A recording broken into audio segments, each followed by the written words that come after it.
Middle East War of June of 1967 caused major changes to the maps, the people, and the governments in the Middle East. The early morning of June 5th exploded with the surprise attack of the Israeli Air Force on the Egyptian airplanes on the ground. 80% of the Egyptian Air Force was destroyed. By June 7th, Israel had destroyed the air forces of Egypt, Syria, and Jordan. They had control of the Sinai Peninsula, Jerusalem, the West Bank, and Gaza. On June 8th, the USS Liberty, America's most sophisticated intelligence ship in 1967, was attacked by Israeli air and naval forces in international waters, 13 miles off of El Arish in Sinai. 34 Americans were killed. 172 were wounded. The Israeli and American governments pronounced the attack as a case of mistaken identity. Issi Rehar was the chief of Israeli naval operations. He reported a ship had shelled the port city of El Arish. So I think around 12 o'clock, I decided to order 3 MTBs, motor torpedo boats, from the port of Ashdod. Are you sure you can't see any kind of an identification? And all the words came back, no. If you will be sure that it is a military ship, you can hit it. The first Mirage pilot radioed, "Oil is spilling out into the water." Another added, "Great, wonderful, she's burning, she's burning."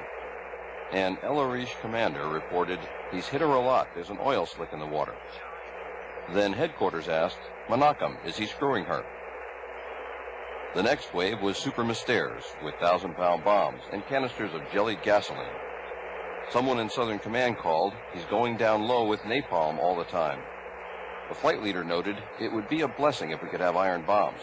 Otherwise, our Navy's going to get here and do the sinking." A pilot interrupted, "Pay attention. The ship's markings are Charlie, Tango, Romeo 5. There's no flag on her." And headquarters ordered, "Leave her." The time now is 14:12, and he says, "I see CTR-5. And the minute we hear that, the Air Force stops all operations and says, "All our aircraft, all our attack aircraft, please stop." I must say that at that point in time, in my mind, it was an American ship.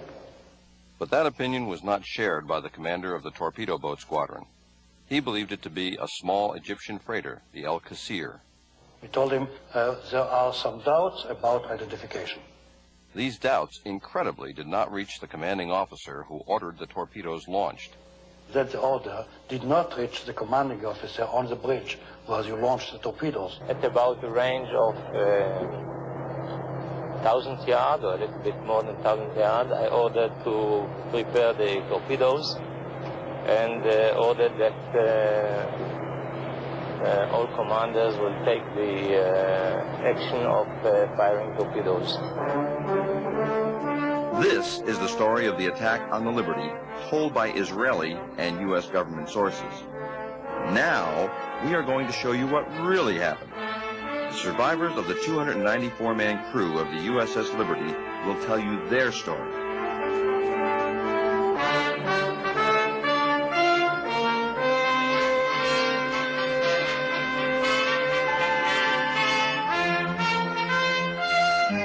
I'm Tito Howard, the producer of The Loss of Liberty. The host for this program about the attack on the USS Liberty will be Dr. Richard Kiefer, one of the many heroes that day. Dr. Kiefer was the only doctor aboard Liberty. He had a gunshot wound, he had a burn, he had a broken right kneecap, and he had 11 pieces of shrapnel in his abdomen, which he kept together with a life jacket. That man stood on those legs for 28 consecutive hours, saving American lives and limbs. This film should shock decent Americans. Above all, men and women who've served in America's armed forces.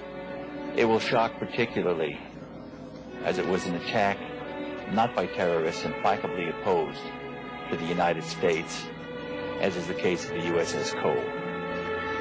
The Liberty is the most decorated ship in the history of the United States Navy.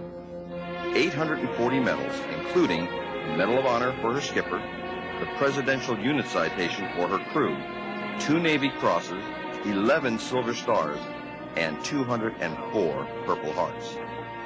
The day before, I was topside when Israeli planes came by, and very close where we could wave to the pilots, and they were that close where we could wave back. It was a very clear day. It was a warm day. Sunshine was shining brightly out. Nice breeze blowing, and I distinctly remember hearing the flag flapping in the wind. There was approximately 13 sorties of our ship from 6 o'clock till 12 o'clock in the afternoon. We had a general quarters drill that lasted 45 minutes or so. Our captain, like me being an engineer, really believed in watertight integrity and making sure our people were equipped and knew how to fight fires and repair damage. I was coming to go back to the Trescom area, and I stepped out on deck. That plane came by and looked right in the cockpit. You waved, I waved. That's how close they were, and they knew who we were.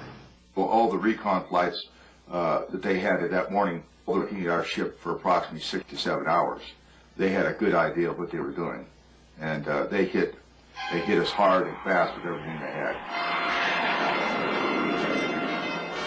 Commander William McGonagle, the ship's captain, although he had been badly wounded, most of his bridge crew had been killed, he stayed on the bridge throughout the attack and the long night that followed.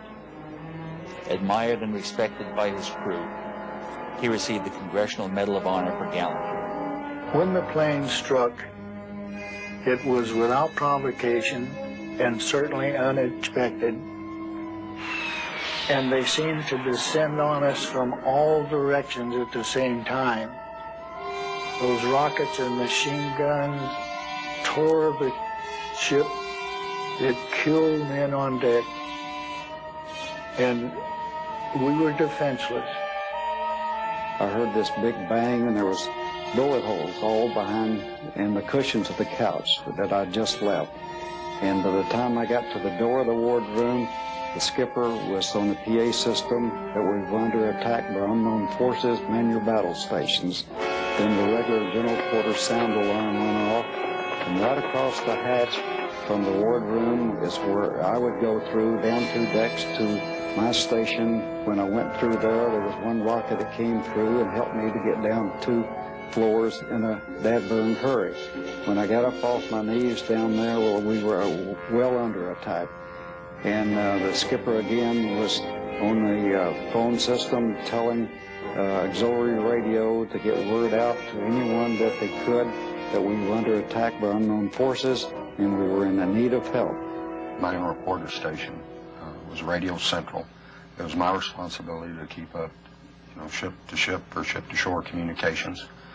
And out on deck in Radio Central, we were taking rounds through the bulkheads. There was 2 55-gallon drums of gasoline just outside the bulkhead on the 01 level that had caught fire from the strafing run, and that was heating that outside bulkhead and peeling the paint off on the inside. There was a lot of smoke in the compartment. There's holes where we were taking rounds where the sunlight shining through, and it was a real surrealistic look. I was topside fighting fires and doing other damage control work throughout the duration of the attack. At the same time, I was able to observe the jets flying overhead, and I also observed the American flag flying from the mast. At no time did that flag hang limp from the mast.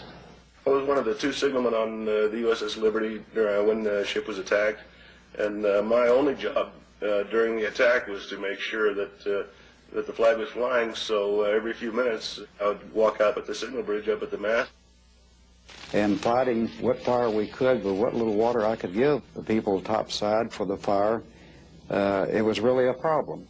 That on the first pass they knocked out our ability to call for help.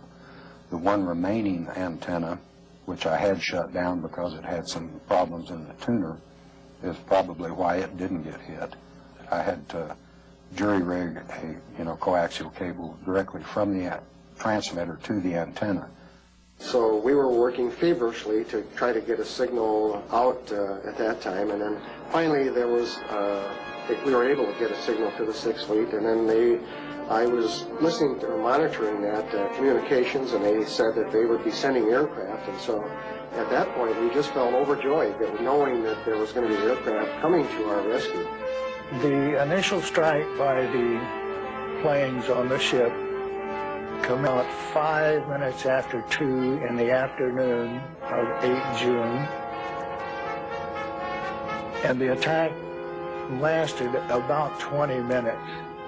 The ship was fired at from port to starboard, starboard to port, stem to stern, and there was not a single compartment above the waterline that did not have one or more direct penetration by a rocket, machine gun, and they also dropped napalm on the bridge of the ship. At 2:35 p.m., Defense Secretary Robert McNamara recalled the 12 Navy fighters that had been sent to our defense by the carrier Saratoga. At that time, no one aboard the Liberty had identified the attacking Israelis. It was 1.5 hours later that our embassy in Israel first told Washington that Israelis had attacked the ship, possibly a U.S. Navy ship. How then did McNamara know to recall the help sent to defend the Liberty? When the ship came under attack. Now hear this, General Quarters, this is no drill. The ship is under attack by unidentified aircraft. And there were pings. We heard a lot of pinging, which were bullets running across the deck, and then we heard explosions. We didn't know what was going on, but of course General Quarters had sounded, so we battened down the hatches, and we started doing what we were trained to do. We were under attack. We could hear these shells hitting the ship. The whole ship would ring. It was like you were on the inside of a huge bell and someone beating on it with a sledgehammer. The aircraft take pictures as they fire their guns.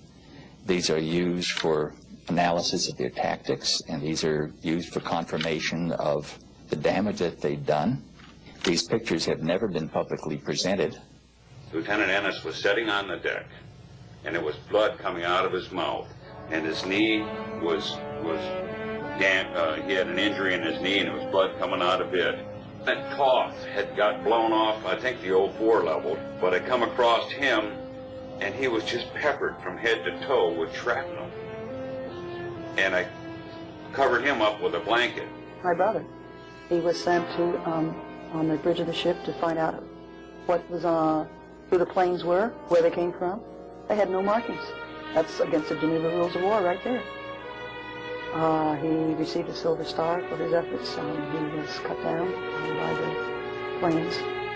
The captain, initially after the attack, sustaining shrapnel wounds in his knee, and somebody put a tourniquet around his leg, and I got coffee. I think about 5 cups of coffee went down the captain to keep him going. It was impressive because with all the blood loss and everything, he was going all night long. A short time after the air attack had been completed, the 3 torpedo boats approached us from our starboard quarter at high speed and in an apparent torpedo launch attitude. The 3 Israeli torpedo boats fired 6 torpedoes at the Liberty. Because of Captain McGonagle's handling of the ship, 5 missed. Intelligence base was destroyed. 25 American sailors died almost instantly. This hole inside was in excess of 40 feet in diameter. You could put your whole house in that hole. And we were right in the middle of it. We couldn't believe what we saw. You couldn't walk around that part of the deck without stepping on a piece of someone. In fact, Phil Turney and myself had found a shoe with a foot still in it. I do remember the alarm to stand by to abandon ship. Don't believe your station yet. They were preparing to, and then that was called off because apparently the life rafts had been shot up. So if you went in the water, you were on your own, and the list on the ship was considerable. You could tell it looked like at first we were going to maybe roll over. The lights went out and the ship rolled over, and I figured, well, it's the end. The torpedo had hit the side of the ship, of the room I just stepped out of, killed every man in my division that was in there. This fellow first class that I mentioned, he was on the phone at the time just outside the door and took off the back of his head. It broke my lower left leg, both bones, collapsed my lung, broke ribs, fractured my skull, blew out my eardrums. We took the guy down below, and I don't know how many runs I made up and down, carrying wounded. I saw all the bodies laying there on the tables where Dr. Kiefer had been working on. I was told that he was in the officers' wardroom operating on more people. 34 were killed, another 172 were wounded. The care of these people was done by myself with the assistance of 2 corpsmen. The corpsmen did many things of minor surgery, and I just had so much to do keeping people together, keeping their limbs attached to their body. We were in international waters. It was a beautiful day. You couldn't mistake us, and our flag was flying, for crying out loud. They were there to kill us, and it just didn't register. Here they were, Israeli people, and they were going to try to kill us. It was just a very, very appalling situation.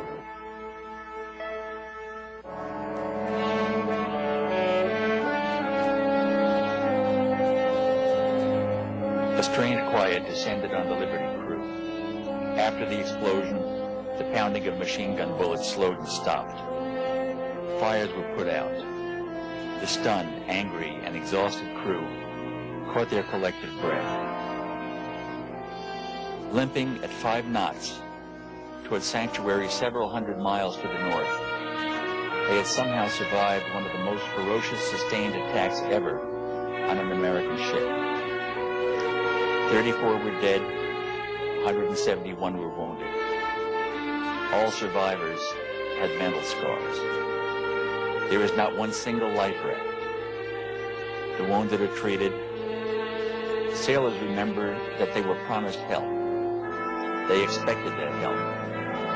That help, in the form of phantom jets from the USS Saratoga, was on its way. It never arrived. It would be the next morning, 17 hours after the attack began, before they would see an American face. Finally, the USS Davis and later the USS Massey came alongside the Liberty. Many of their sailors wept as they boarded the Liberty, saw open decks stained with American blood and parts of American bodies on the deck. Helicopters from the USS America arrived several hours later to medevac the most seriously wounded Liberty sailors back to that carrier. The air attack by 2 squadrons of Israeli aircraft, French-built Mirage 3s and Super Mystères, 821 rocket and cannon holes were found in the Liberty. Canisters of napalm had torched the ship. After the ferocious air attack, Liberty was pounded by 3 Israeli torpedo boats. One of their 6 torpedoes struck the Liberty, left the gaping hole at the water line. There were thousands of holes from armor-piercing machine gun bullets. They sank life rafts, shot at firefighters and stretcher bearers, at the bridge and into the engine room. Dr. Kiefer and his pharmacist mates performed in heroic fashion, as did all of the crew. About the same time, Israeli land and air forces attacked the Golan Heights in a well-planned and executed strike. The attack, the recall, the jamming, the pounding, the torpedoes. Somehow the Liberty survived. And almost immediately, the second part of the outrage, the cover-up by the Israeli and the American government, began. I had to go to work at midnight, and I'm trying to sleep, just thinking about how we had been so shafted by our government, the Israeli government, told to shut up, no chance to talk to one another. And it angered me. It really, really angered me. On the day of the attack, I tried to coordinate communications. The Israelis had taken out all of our transmitting antennas, My RMs, not knowing any better during the strafing runs, were stringing long wires so that we could get an SOS out. And thanks to them, the ones that survived, we did get an SOS out to the USS America. Without George Golden, the ship would have sunk. Had it sunk, I assume when debris washed ashore the next day, it would have been blamed on Egypt. Many, many miracles that day. I shouldn't be here. After watertight integrity had been established and the hatch had been sealed, they reopened it as I floated by. Bud Schnell went down and pulled me out. I'm not supposed to be there. None of us should be alive today. Much to my dismay, I personally witnessed the machine gunning of life rafts as they floated by the Israeli torpedo boat crew members, raked the life rafts thoroughly with machine gun fire, making sure that if there had been anyone in the life raft, they would not have survived. After the Israeli torpedo blew a huge hole in the Liberty, the last 3 life rafts were put over the side. Israeli torpedo boats sank 2 of those rafts, took the 3rd aboard. We were left with no rafts, nothing that could float. Shooting life rafts on a ship in distress is a war crime. Worst of all is what our government is doing to cover all this whole thing up. When I heard that Johnson, in the heat of the battle, was telling the Admiral Geis of the 6th Fleet that he didn't give a damn if every man drowned and the ship sinks. He said, I don't give a damn if every man drowns and the ship sinks. I don't want to embarrass our allies. That made me sort of wonder, with unmarked planes, how did he know it was our allies? We should have had planes on site 45 minutes into this 2-hour attack, and they never showed. So did Israel apologize and then continue to attack us for an hour and 15 more minutes, or were we being lied to as to the conditions of why they recalled the planes? And because of it, top secret operation of Liberty, and it being the sensitivity of it being Israel, our closest ally, who accidentally attacked the ship, that we are ordered not to grant any interviews. You know, don't discuss this among yourselves, referring to the attack. Don't get over on the beach drinking in the bars and running your mouth. And he says, in fact, if you go ashore in Malta, you will remove your ship's name from your jersey or go ashore in civilian clothes. Well, another light goes off in my mind. Here's a flag admiral in the middle of the gung-ho 6th Fleet telling enlisted men to go ashore in civilian clothes that we're not even authorized to possess. And he says, oh, that we won't be singled out and be asked questions about it. And he says, don't discuss the attack among yourselves. Don't write your friends back home about it. He says, in fact, when you get back home, don't even discuss it with your wife and family. And he said quite sternly, just forget it ever happened. And he says that repercussions for violating these orders to silence could result in your court-martial, imprisonment for violating national security, or worse. I noticed a very large helicopter with Israeli markings hovering very close to us. I looked in the door of the helicopter, which was open, and I could see a number of Israelis carrying automatic weapons. They had just heard that the 6th Fleet had finally launched aircraft to come to our assistance, and so they just left the scene. Helicopter gunships, I'm sure in my mind, would have picked off survivors if we'd abandoned ship. They were sent there to finish us off. The aircraft were sent to make us incommunicado so we couldn't send an SOS out. The torpedo boats were sent to sink us, and the helicopters were sent to pick off survivors so there'd be no trace. It was a perfectly executed military operation. If you look at the photographs of the Liberty after the attack, on the first strafing run, they used heat-seeking missiles that took out the tuning section of every transmitting antenna on the ship. In less than 2 seconds, they had taken out all our communication capability.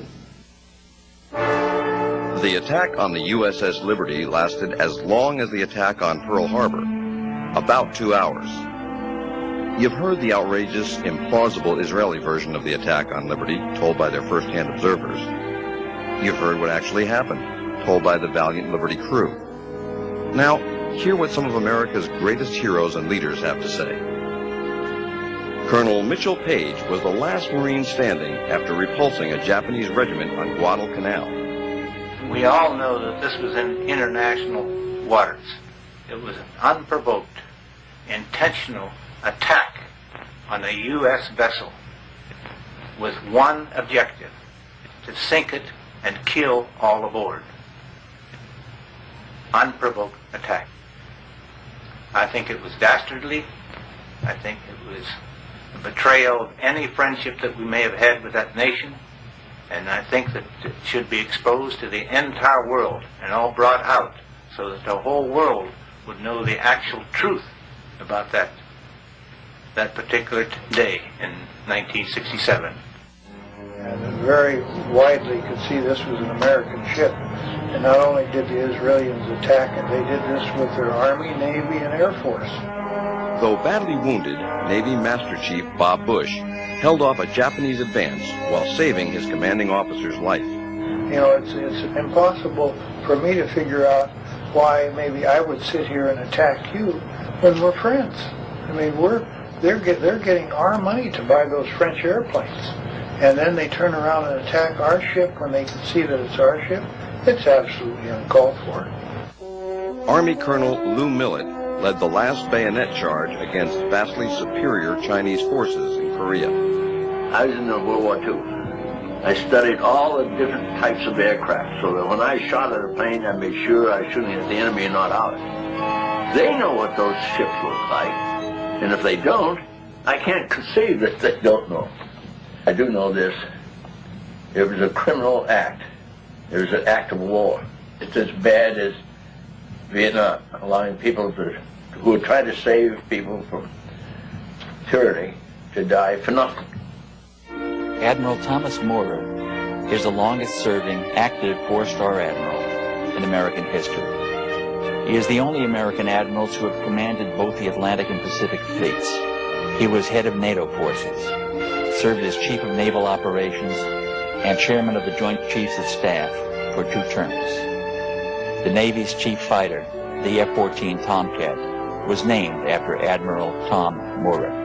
The question is, if the Israelis thought the frequencies they jammed were in fact broadcast by the Egyptian ship, why did they jam the American frequencies? There's no question about the fact that the jamming of the Liberty frequencies was deliberate and was undoubtedly ordered by high authority. Since a large part of the casualties were caused by torpedo boats, could have been prevented from making those attacks by the aircraft that were on their way to help when they were recalled. Admiral Arleigh Burke was known as Mr. Navy. His long and illustrious career was capped by him becoming the Chief of Naval Operations. The high-tech modern American Navy destroyers were named the Arleigh E. Burke class of destroyer. And don't know yet why we didn't protect that ship. I don't know why the Israelis would take such terrific chances. It must have been something that was very important to them to decide to attack without considering the probability of war. Recuperating from serious throat surgery, the Saratoga skipper, Joe Tully, spoke about the launch and recall of protective aircraft. I had launch ready at that time 12 aircraft, conventionally armed, and I immediately launched them. And to my surprise, the American did not launch. About the same time, a message came from Rear Admiral Larry Geist, who was the carrier division commander, and who was not the officer in tactical command, but who was senior to me, who had somehow been given tactical command or assumed it, ordering the strike aircraft to return to Saratoga. And it was the first time that the hot line, the red line between Washington and Moscow, had been activated. And the message from the United States to Chairman Kosygin at the time was, advise General Nasser that the American planes are going to be launched to determine what the status of the Liberty was. I have spent a large part of my life flying over the oceans and identifying ships. And this ship was perhaps the easiest ship to identify that was listed in the United States Navy. Equipped with antenna from bow to stern, pointing in every direction. It reminds one of a large, vigorous lobster. And a look that made it extremely easy to recognize. And so I will never buy the idea that the pilots thought this was some other ship. And it appeared from the ferocity of the attack that the intent of the attackers was to sink the ship. Maybe they hoped to have no survivors so that they would not be held accountable for the attack after it occurred. We didn't know who was attacking us. They didn't know who was attacking us. Well, I don't know how Washington can say, don't go, because they're friends of ours. So that's the thing that's always bothered me right there. I never myself accepted the Israeli purported explanation. Accidents don't occur through repeated attacks by surface vessels and by aircraft. It obviously was a decision taken pretty high up on the Israeli side because it involved combined forces. The ship was flying an American flag. Even if it had been unidentified from an Israeli point of view, it was a reckless thing for them to do. Suppose it had been a Soviet ship. In fact, it produced very large problems indeed. George Ball, the brilliant and courageous Undersecretary of State at the time of the '67 war, wrote about the attack on the Liberty subsequently. He said, "The ultimate lesson of the Liberty attack was that it had far more effect on policy in Israel than in America. Israel's leaders concluded that nothing they might do would offend the Americans to the point of reprisal. If America's leaders did not have the courage to punish Israel for the blatant murder of American citizens, it seemed clear that their American friends would let them get away with almost anything."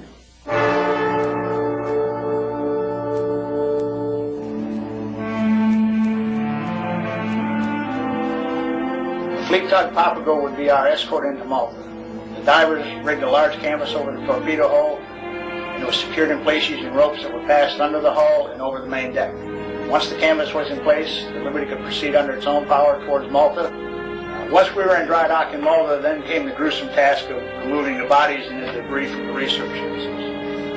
I was unfortunate enough to draw the first shift as part of our division, which would be used to cut the debris away from the bodies so they could be removed from the research vessels. The first body to come out was almost unrecognizable. Due to being in salt water for 6 days, the body was almost completely hairless. Fingerprinted the body, put it in a body bag, and moved it out of the spaces. This continued through the night and on into the next day. After 33 days in Malta and the Liberty was repaired, we brought the ship back to Norfolk. Now it was over. The Liberty was home. Over. It will never be over until the truth is known. The cover-up began with the report of the casualties. The first word that we had out was before the torpedo attack that we had 9 dead and 75 wounded. This has been the number that has almost invariably appeared in the newspapers as an attempt to minimize the nature of the attack, the ferocity of the attack and the unjustifiable nature of the attack. There was no press campaign to cover this in its entirety for the benefit of the American people. As a matter of fact, in many cases, the press supported the Israeli invasion. Future Judge Advocate General of the Navy, Rear Admiral Merlin Starring, was given less than 24 hours to review the 600-page Court of Inquiry report. In the course of my career as a Navy lawyer, I have been called upon to review and take actions upon hundreds of investigations of various degrees of importance and volume. This is the only instance in which a record of such an investigation has been withdrawn from me after I had been asked to review it and had not been given an opportunity to complete my advice to the convening authority. As you know, it's a voluminous document. And one of the things that I initially had difficulty with, and still do, is the fact that the very first statement of fact that the court arrived at and presented was this: available evidence combines to indicate the attack on Liberty on 8 June was in fact a case of mistaken identity. Now that is the sort of thing in this record that I found great difficulty in supporting from the evidence that was included. I'm convinced that it was withdrawn from me in this instance because of my statement to Captain Boston that I was having serious problems with the evidence that was available to support the statements of fact. In the subsequent cover-up, the Israelis maintained that they thought the Liberty was the small Egyptian freighter, the Al-Qusair. This is not credible. Not only was the Liberty flying a large American flag, but it was 5 times as large as the Al-Qusair, and its profile was unique. It bore no resemblance whatsoever to the Egyptian ship. Tordella was the deputy director at the time of the attack. Tordella, when he received the copy of the Israeli mistake explanation, wrote across the top of it a nice whitewash. He didn't believe it at all.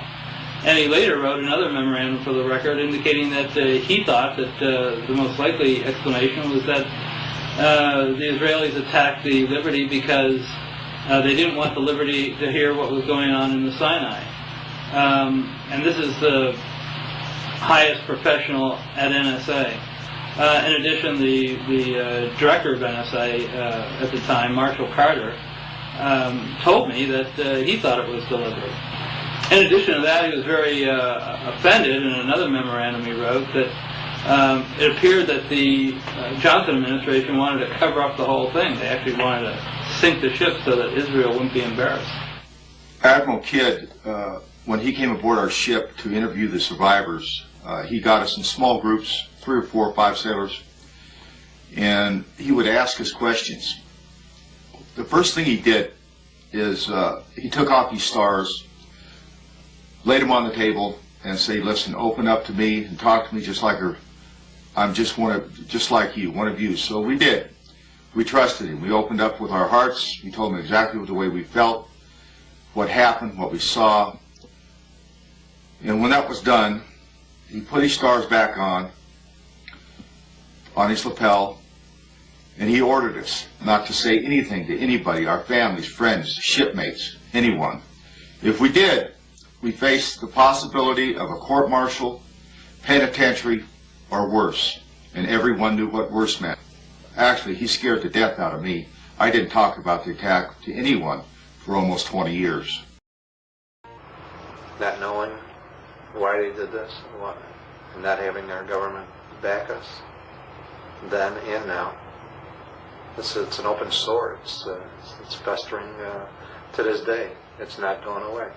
I think it's important that we do have an investigation. I would never give up on that until I'm too old to come to these things. It needs to be done.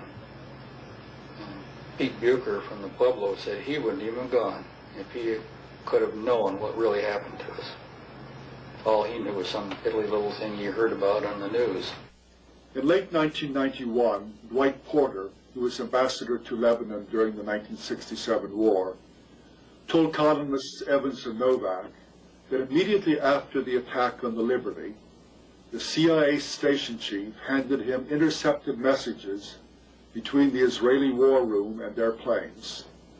The pilots were given orders to attack the ship, and they replied immediately that it was an American ship. The Israeli headquarters responded, "You have your orders, attack the ship." The pilots tried once again, "But it's an American ship. We can see its flag." And headquarters insisted, "You have your orders, attack it." And attack it they did, and the consequences are well known. So one of the things I found out was that that had never been discovered before was the fact that at the time the Liberty was attacked, the NSA also had an eavesdropping plane flying high above the scene of the action. It was an EC-121, and during the entire course of the war, the U.S. had eavesdropping planes going over the area, collecting signals, eavesdropping on what was going on below.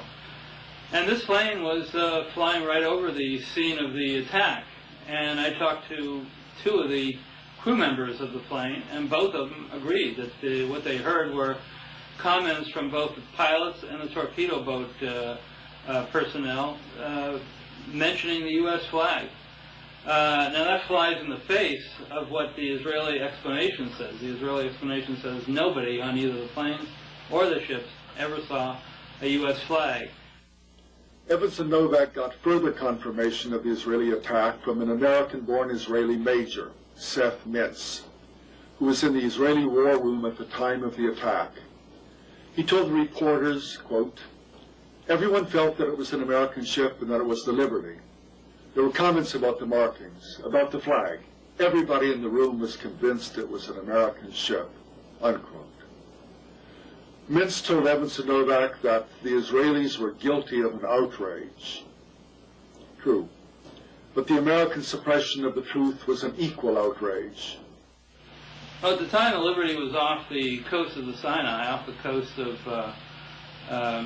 where El Arish was on the Sinai Peninsula.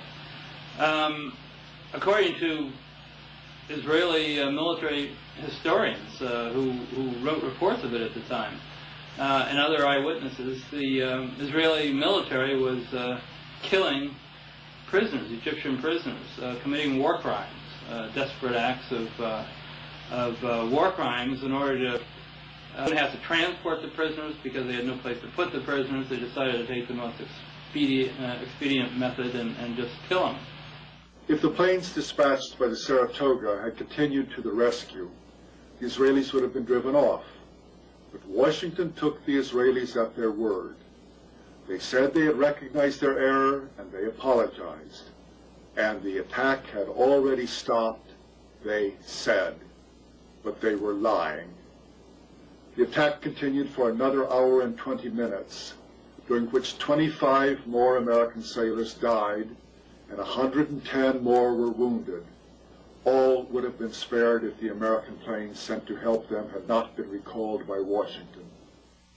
The point was, the attack did take place. There were a lot of reasons that the Israelis would have wanted to hide things from the U.S., and that's why there is a need for investigation. I mean, you're not going to take the word of somebody who was the principal person who caused it. That'd be like taking the word of a defendant in a shooting. Every one of the 1,000-odd clashes between Syria and Israel between 1948 and 1967 was examined by the UN Truth Supervisory Commission, which found out that only a very, very few had been caused by the Syrians. A few dozen of the clashes were ambiguous, and all of the rest were caused by Israel. Well, there were many officers in many nations, and they all reported the same thing. Could they all have been lying? Still, we no longer have to rely only on the UN documentation. Moshe Dayan, who commanded the Israeli forces in 1967 and had given the order to occupy the Golan, gave an interview to an Israeli journalist in 1976. The interview was kept secret until April 1997, when it was published in an Israeli newspaper.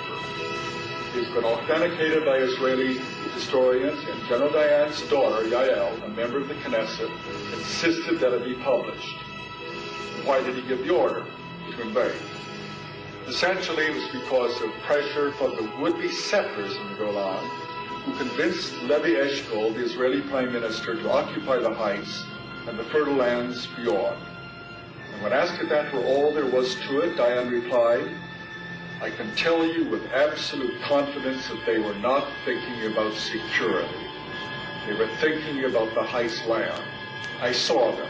I spoke with them. They didn't even try to hide their greed for that land." The best one is the one where they wanted to go on Heights. And Johnson said, that's enough, And they needed another day to get the Golan Heights, which they still have, which I didn't think you were supposed to do, take land from another country and keep it. If we could get the truth of the Liberty out, that it would change history, I think, in this country. I cannot, absolutely can't see why our American newspapers and TV people have helped to cover this up, but not covering some of our stories. The Navy Board of Inquiry would not admit testimony about the jamming, the recall, the unmarked planes, the shooting of life rafts, and other material that we tried to present. They asked questions. We were allowed to answer those questions, period. They put me into a ward with 12 to 13 other patients, and within 30 minutes they removed me from that ward and put me into a single room. I noticed that I had a name tag with Smith on, and right after I noticed that, an officer came in and told me that from now on my name is Smith. I was never on the Liberty, and I was never ever to talk about it. I still have 53 pieces of shrapnel in me today. Never before has the U.S. Navy ignored eyewitness testimony of American military to accept on faith the story told by their attackers. Certain entries in the ship's log of June 8th have raised serious questions. Nobody knew who was wounded or how severely. This had not been established until days after reaching Malta. The log also minimized the duration of the attack by over an hour and a half, conveniently fitting the Israeli version. It then documented the number of wounded not as the actual 172, but at the widely published media figure of 75. It should be a congressional committee, both Senate and House, to examine all the data available. And it's getting late to do this because, like McGonagle, God bless his soul, is gone. I know that Bill was on board the USS Liberty, and the ship was off the coast at Gaza Strip, as I recall, and yet our government put it in writing in the United States Senate book of Congressional Medal of Honor recipients that he received his medal for action in Vietnam. To me, that is one of the worst cover-ups in American history. How low can our government go? And it's something that I'd like to see totally investigated and a closure of this issue, because I think President Johnson was the villain on it. I think he recalled the people that were to defend this ship. I have never accepted the Israeli explanation, and so far as I'm concerned, the affair of the USS Liberty remains a scar on the relations between Israel and the United States. Things like this don't happen. Things are caused to happen. There must be some reason why more is not known. There must be some reason why we didn't react more deliberately, more directly, more positively, as we have reacted many times in our history before and since. As a Marine, I'm proud to say that 3 members of the Liberty crew were Marines. 2 of them died that day, but Bryce Lockwood was decorated for saving sailors' lives. And Bill McGonagle, the skipper of the Liberty, was awarded the Medal of Honor for action above and beyond the call of duty. And I firmly believe, after review of the documentation of this film, that an in-depth, honest investigation, inquiry into what really happened that day is owed to the members of the crew, their family, and all Americans. We need to take some very serious efforts to bring out the full story. And on that basis, I would certainly recommend that we pursue this with diligence. We go to the Congress and urge them to conduct a formal, complete investigation to get the full story about the loss of our great ship, the Liberty. In the case of the Liberty, this is the first time, to my knowledge, where a United States warship has been attacked without warning and no action whatever was taken to investigate this situation on the part of the Congress. I have urged this over and over again, and I still think that the attack on the Liberty warrants a full-fledged investigation by the Congress of the United States. Those murdered that day must not have died in vain. The plea for justice by the Navy's most decorated crew should forever haunt us. Americans must never forget this second day of infamy and our own unbalanced foreign policy in the Middle East that precipitated it.